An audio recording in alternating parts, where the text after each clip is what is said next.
唔少家庭為咗揾合適嘅外傭，都要花好長嘅時間同心力。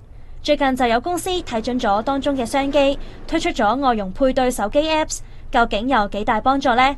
我哋app 嘅好處就係話頭先方便啦，你可以隨時隨地你等緊車，夜晚食緊飯或者臨瞓，你都可以用啦。你可以睇到好安定，成家人一齊屋企揀咗姐姐你啱嘅年紀啦，或者係同佢哋視像通話過啊、睇過啊，大家認為佢好唔好，可以係一個家庭嘅決定。佢喺側邊，佢會可能加咗好多意見，咁變咗你去決定一樣嘢嘅時候，你唔得自己中立性。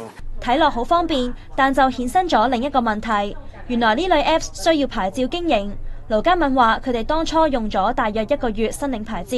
我哋知道一定，如果你牽涉呢啲嘢，你申請咗個牌照，就會樣樣嘢好似我頭先所講咧。其實你好多資料，你知道雙方有啲咩要保障，同埋識得去即係點樣安排咯。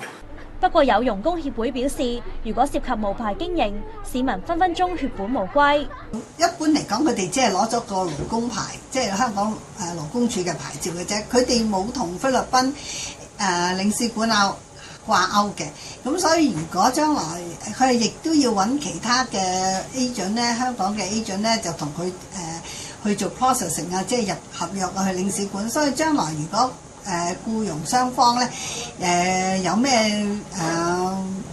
問題啊，或者係需要調停啊，或者係嘅咧，就冇人可以幫佢噶啦。一般嚟講，如果領事館啊，或者係知道咗你呢間 agent 咧，某一間 agent 咧幫佢哋做呢啲 processing 咧，俾人哋 check 到之後咧，佢分分鐘係做唔成都未定嘅。要知道嗰個工人如果究竟喺香港係唔可以processing 嘅，唔可以留喺香港嘅，咁佢需要去邊度咧？呢個都係好大嘅問題嘅。所以其實應該係要 check 清楚，但係咧佢呢啲咁嘅Apps 平台呢啲咧，未必一定識得答覆佢哋，或者揾嗰啲有冇牌嘅 agent 咧，就更加唔識答佢哋添。所以其實係都幾危險下嘅。勞工處就表示，不論係咪單獨經營，或者同其他職業介紹所合作，相關機構都要先攞牌，而市民亦都應該幫襯持牌嘅職業介紹所，簽訂服務協議同拎取收費收據，保障自身嘅權益。ONTV 東網電視新聞台報道。